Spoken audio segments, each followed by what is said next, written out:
everyone, my name is Alicia Jackson, licensed professional counselor, and we are reviewing the final part, part 2 of the Ready to Love season finale, their reunion, and it picks right back where we left.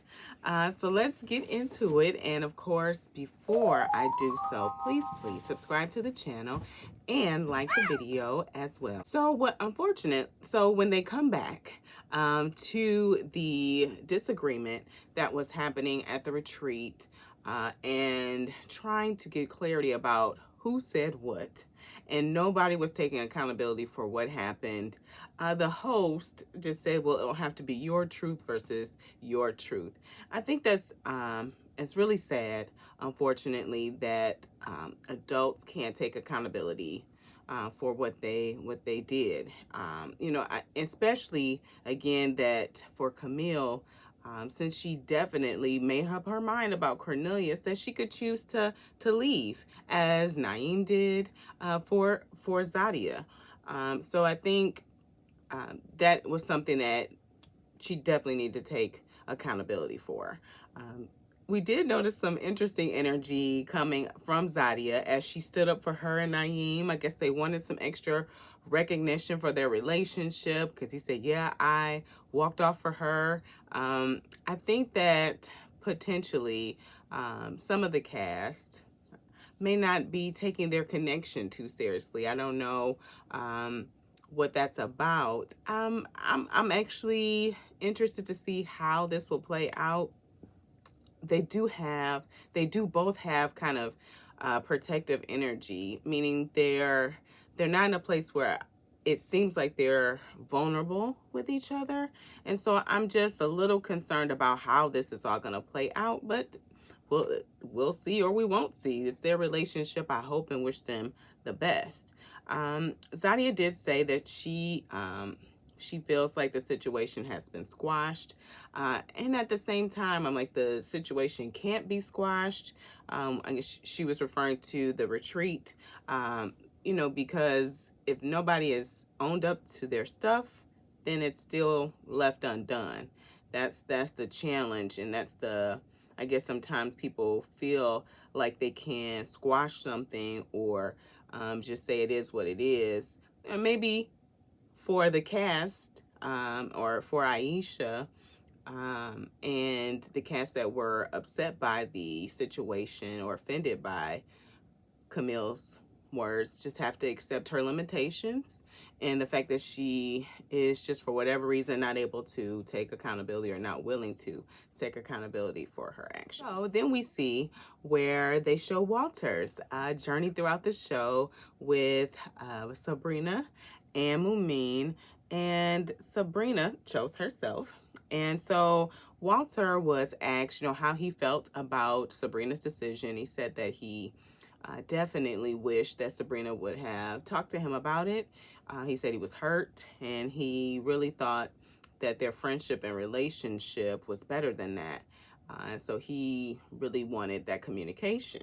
And Sabrina stated, well, why would I need to communicate that? If you were communicating to me, then you would know where I was and know how I felt, or we would have a secure relationship and we would be together still. Mumin, after the host asked her, well, do you feel like Sabrina was number 2? Because that's what Sabrina stated, that she felt like she was being treated like number 2. And Mumin said no, she knew that Sabrina was number 1 and she was number 2. And she said she even felt like that when she was in their space. And so Walter, he maintained that they still have a connection, and that it's still there, it's still real, even though they haven't spoken since the end of the show, that when they saw each other, there was still that love, there. So Sabrina did smile. So who knows what could happen. She even said that she might be willing to have a child, as the question of Walter being more attracted to younger women came up, and actually from Sabrina, and he said, now that's actually not the case. I'm just trying to date women who will most likely be able to have a child, and I want to make sure I can have that experience. But then Sabrina said that she might be willing to have a child with him. And really what I feel is that Sabrina's really wanting the reassurance and emotional security from Walter. And I don't know if he is missing that, but that's really what I feel is happening. Where she is truly looking for that, without a shadow of a doubt. She's like, I've made these mistakes before. I played these games before. I'm not doing it anymore. I want the reassurance. I want the emotional security. So we'll see if Walter steps up to the plate or not. Now, next they show Courtney's journey, which I was like, didn't we just see this? But she was coming and speaking about Cornelia's journey through the show. But they talked about, or she stated that she felt like she was still trying to get to know herself and know herself through the dating experience. Before she left the show, that was something that she, like some unanswered questions about herself. And then the host stated at the end that Courtney needs to chase the man and allow him to woo her too. And, I think that I know this is a very controversial topic. I think that, there are definitely thoughts of, stereotypical, the man pursues the woman, and, the woman is wooed, and that is, more the traditional way.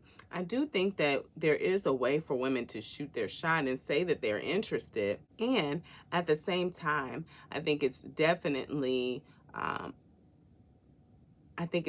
important for a man to communicate to a woman that there's genuine and real interest there.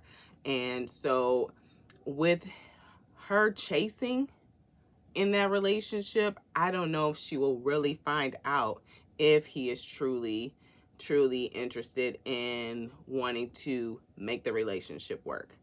And truly has real, genuine feelings. But that's my 2 cents. Next, we see Corey's journey. And boy, was this a complicated journey for him. So we see where he, of course, the first day at the mixer, he's Mr. Copycat and saying the same thing to all the different women. They show the date with Mumin and also the notes with Courtney. And then we see some never seen footage where he breaks down in tears and says that he truly is seeking approval from these women, and he never thought about it like that, and he doesn't understand, he doesn't understand where this behavior is coming from. And then a reaction happened that kind of broke my heart. People were saying he was acting, and then they were saying that it wasn't genuine.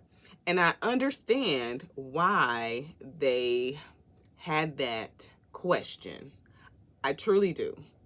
And at the same time, I think we have to be just a little bit more cautious, sometimes, especially when someone is being emotional, to hear them out. And I guess it's the therapist in me, but I truly saw where, one, there was just a part of Corey that was really seeking approval, and he talked about his relationship that he witnessed with his mother and his father. And the question I had was like, I wonder if your mother gave you that same approval. And so I don't know, I'm not his therapist, but that was the question that came to my mind.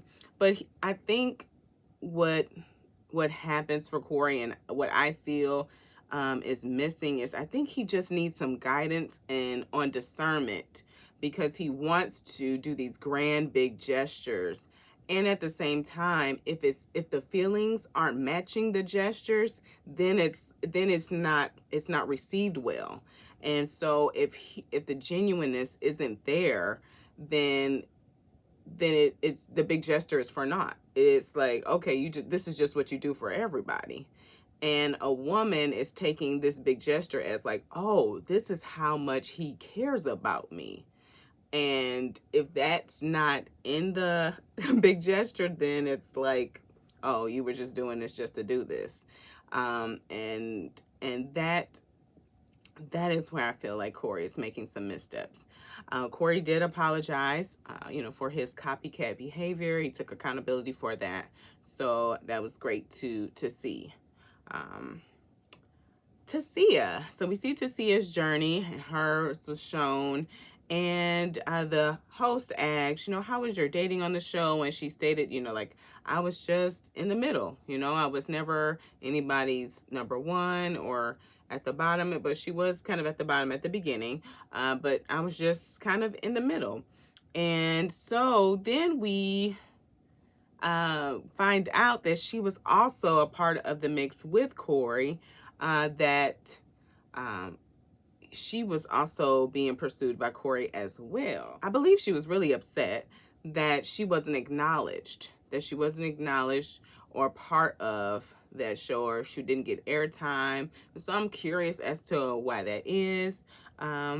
And Corey was also kind of painting the picture that he was like coming to her rescue, saying that the men were talking about how she was communicating and how they weren't vibing with it. And Walter, who has been just silent for most of the show, except for his segment, stated that the men always said that Tasia was cool, that they always said that she was cool to hang around, and that she would, and that's why she, for the most part, was always, in the running. And even Phil kind of backed down and said, no, that's the truth. So then Corey kind of started doing his double talk, and which is why people were questioning his tears before. So I think, one, it was sad to see, her not make a connection. But she said that she's still vaxxed and waxed and ready to meet someone new. So we'll see how that goes for her. Next, they showed Zadia's journey, which was a turbulent journey for sure, and her interactions with the cast and her gentleman suitors. There was Naeem and Dante, and of course Dante's footage was shown as well, the altercation between them two. It was great to see that Zadia took accountability and offered an apology, and even offered a second one, as she said that she had apologized before.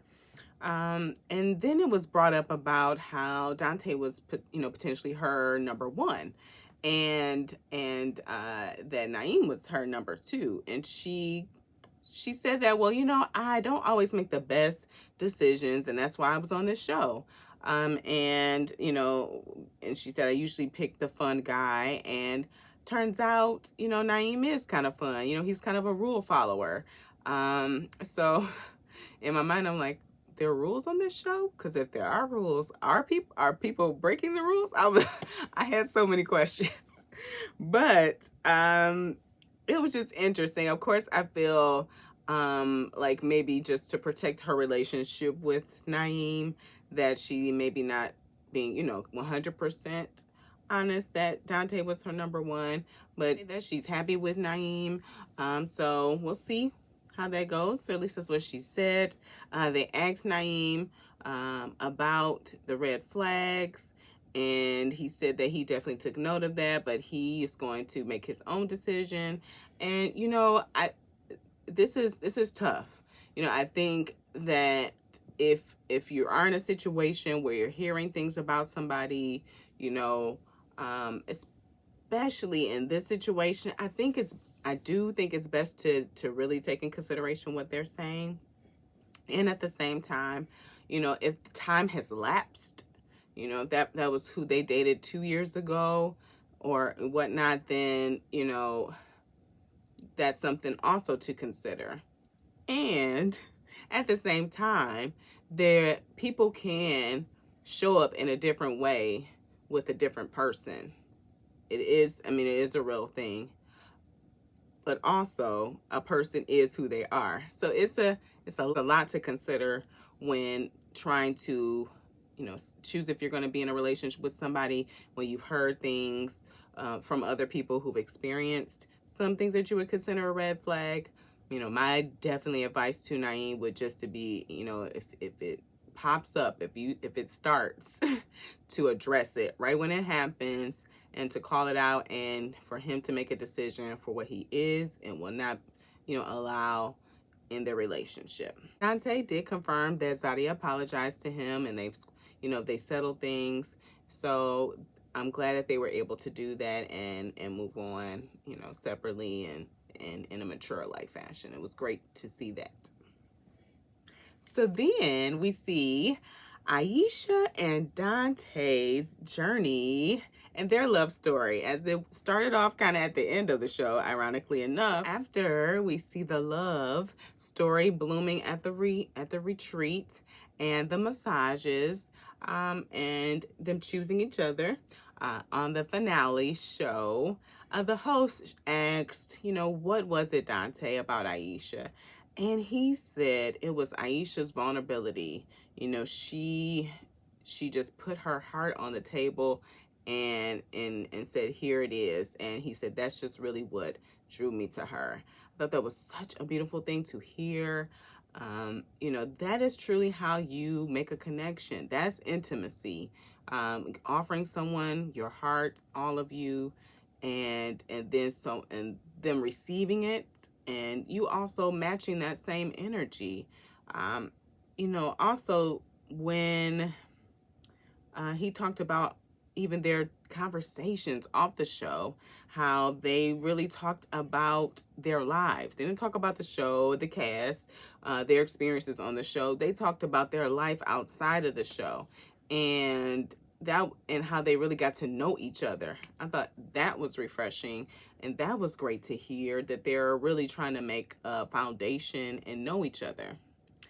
The last part that was really exciting to hear, as a person who's worked with marriages and people and couples, is that he talked about how their relationship is forming now that the cameras are off, and how they've had highs and lows, and that they are really doing the work in those moments. How Aisha says, she needs to give him a break, and she'll come back, but they'll still talk about the issues and make it work. And that was like real relationship talk. That's how you know that you're building something, that they may have something there. I don't want to get too excited because I love Black love. I truly do. I don't want to get too excited, but that was really great to hear. And I'm really, really excited to see what's in store for them. They definitely deserve love, like all the members and cast on the show. So I hope that everything works out for them. And who knows, Sabrina Walter might have a cute little baby. And there I go again, hoping. Can't stop. Well, thank you guys so much for watching. Of course, subscribe and like the video. Of course, share it with all who may be interested and watch the show, or interested in relationships and learning, as that's what we do. We learn about our relationships with ourselves and with others, and the best experience is somebody else's. Take care and peace.